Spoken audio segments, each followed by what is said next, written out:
तो वो जो आई हैं इटली से मैडम 2020, वो उन्होंने फरमाया कि मुसलमान जो हैं बहुत पिछड़े हैं, इनकी मदद के लिए हमें एक कमीशन बनाना चाहिए।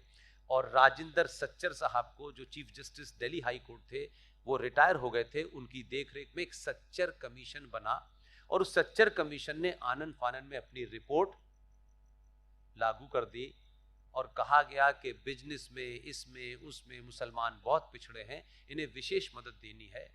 और देखिए, बुरा मत मानिएगा सुरेश भाई, गांधी जी उसमें लोग थे समझदार, उन्होंने कहा एक तो कर दिया इसने, उन्होंने रिपोर्ट को उठाया कुछ कांग्रेसियों ने और ठंडे बस्ते में डाल दिया।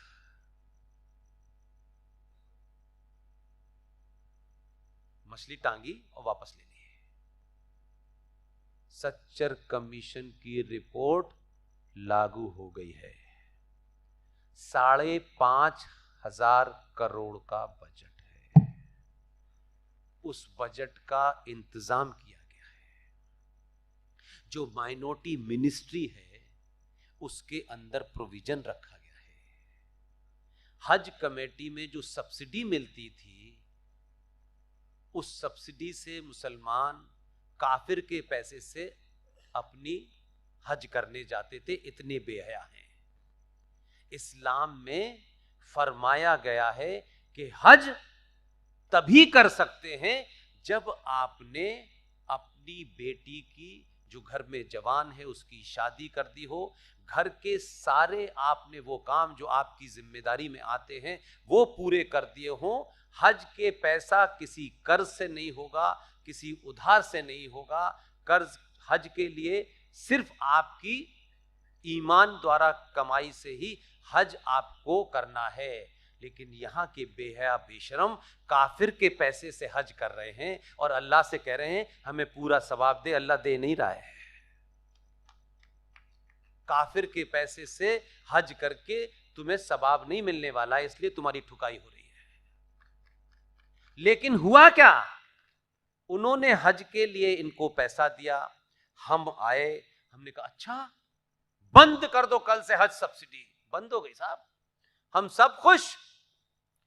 हज सब्सिडी का जितना भी पैसा एन एन एवरेज जाता था, उस पैसे को उठा करके माइनॉरिटी मिनिस्ट्री में दे दिया गया और कहा कि ये पैसा अलग से रखा जाएगा। और इस पैसे से क्या होगा, इस पैसे से मासूम बेचारी मुसलमान बेटी, मुसलमान बेटा, जो बेचारा आईएएस बनना चाहता है, पैसे के अभाव में बन नहीं पा रहा है, तो 1 लाख रुपया मुसलमान बेटे को और बेटी को दिया जाएगा ताकि वो आईएएस बने और 40 साल तक व्यवस्था में बैठकर हमें तहस नहस कर दे। ये योजना चल रही है।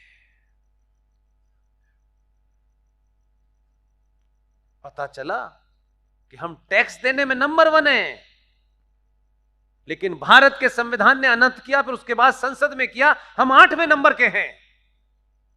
ब्राह्मण की बेटी, दलित की बेटी, ठाकुर की बेटी, उसका बेटा अगर गरीब है, आपको क्यों मिलेगा? आपका काम टैक्स देना है, आपका नहीं है। और देश सेकुलर है, हमें बताया गया कि देश सेकुलर है। और देश सेकुलर है तब इस देश के अंदर माइनॉरिटी कमीशन भी चल रहा है, सच्चर कमीशन भी चल रहा है, मुस्लिम पर्सनल बोर्ड भी चल रहा है, मुस्लिम एजुकेशन बोर्ड भी चल रहा है। देश सेकुलर है, हमसे कहा सेकुलर रहो। वैसे सब कुछ दुकानें चल रही हैं। अगर आपको मुसलमानों को ये खैरात बांटनी है तो ये तभी मुमकिन है अगर भारत हिंदू राष्ट्र है, अगर ये डिक्लेयर हिंदू राष्ट्र है, तब किसी दूसरी माइनॉरिटी के लिए विशेष योजनाएं चलाई जा सकती हैं। और भारत संवैधानिक तौर पे सन 1976 में 42वें संशोधन के तहत रात के अंधेरे में कांग्रेस पार्टी ने अगर प्रेमबिल में सेकुलरिज्म और सोशलिज्म जोड़ दिया था, तो सेकुलर भारत में किसी मजहब के लिए विशेष रियायतों का प्रावधान हो ही नहीं सकता, लेकिन चल रहा है। बस बोलिए। अच्छा बोलिए। अच्छा, वेरी गुड। क्या सुनना चाहते हैं आप? हैं? राष्ट्रवाद पर। देखिए, एक घटना बता रहा हूं, इसलिए मैं आपको मैं यही बता रहा हूं, पहले नहीं बताया मैंने आपको, कहीं और नहीं बताया। आप सोचिए कि आपके पूर्वज उन स्थिति में, जब बहुत हालात बेहतर नहीं थे, जब हिंदुत्व की बात करना, सनातन की बात करना बड़ा मुश्किल काम था। 1952 में संसद के अंदर कुछ लोगों ने एक प्रश्न उठाया, और प्रश्न ये उठाया कि भाई, जो भारत का कैलेंडर है वो तो अनादिकाल से चला रहा है, फिर ये जो अंग्रेजी कैलेंडर है हम इसको क्यों अडॉप्ट कर रहे हैं?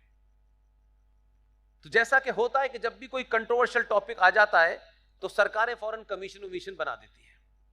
तो 1952 में भारत की संसद के अंदर यह सवाल उठा कि भाई, हमारा कैलेंडर जो है वो तो सतसंवत से होना चाहिए, अशोक भाई, और इस पे बड़ा हंगामा हुआ। तो आपने पता है क्या किया?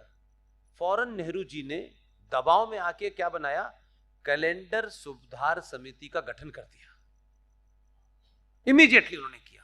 देखिए, उस दौर में मैंने कहा कि उस दौर में भी जो लोग आपके थॉट के थे या जो सनातन को समझते थे, उन्होंने उस व्यवस्था में से कैसे रास्ता निकाला। और जैसे ही उन्होंने ये कहा कि भाई, इसके लिए हम एक कमेटी गठन कर देते हैं और कमेटी में अच्छे एक्सपर्ट लोगों को रख लिया जाए, तो आपको पता है क्या किया गया?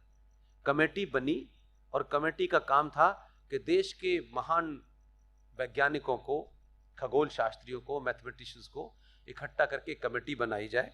तो उसमें मेघनाथ साहा,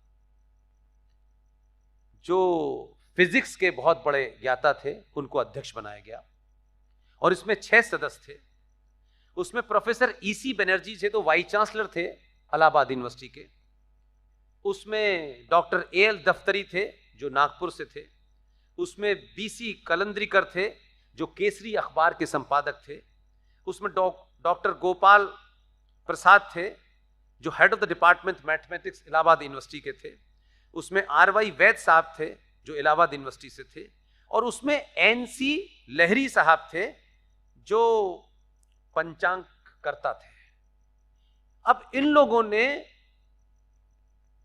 सारी तैयारी की और रिपोर्ट दे दी। और रिपोर्ट देने के बाद 1957 में भारत के दोनों सदनों से सर्वसम्मति से यह पास हुआ कि भारत का कैलेंडर सका संवत के ऊपर होगा। लेकिन कौन सी वो ताकतें थी कि उन्होंने वो कैलेंडर छपने नहीं दिया और कहा कि हम अंग्रेजों की जो डेट डालेंगे उसमें कुछ लिख देंगे। लेकिन आपके महाराष्ट्र के एक बुजुर्ग, जो मुझसे कहीं टकरा गए बेचारे, और मुझे ये बड़ा अच्छा एजेंडा लगा, तो वो बेचारे कहां ढूंढ रहे थे। उन्होंने कहा आप कहेंगे तो ये हो जाएगा। उनको ये ऐसा था। मैंने कहा मुझे मालूम, मेरे कहने से नहीं कुछ होगा। हाँ, चिल्लाऊंगा जरूर मैं। आप सोचो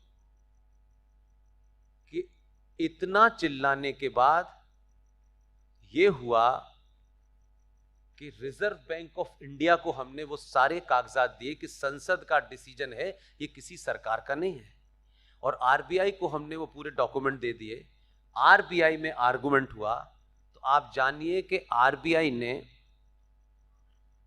एक नोटिस निकाला देश के सारे शेड्यूल्ड बैंक को और कहा कि अब से जितने भी बैंक हैं उसमें सका संवत की डेट पड़ी होगी तो हर बैंक को एक्सेप्ट करना पड़ेगा। तो एक बाहर की कंपनी है वोडाफोन। वोडाफोन ने कहा हम नहीं करेंगे, तो वोडाफोन को लोकल कोर्ट में हराया, 10,000 का जुर्माना लगाया।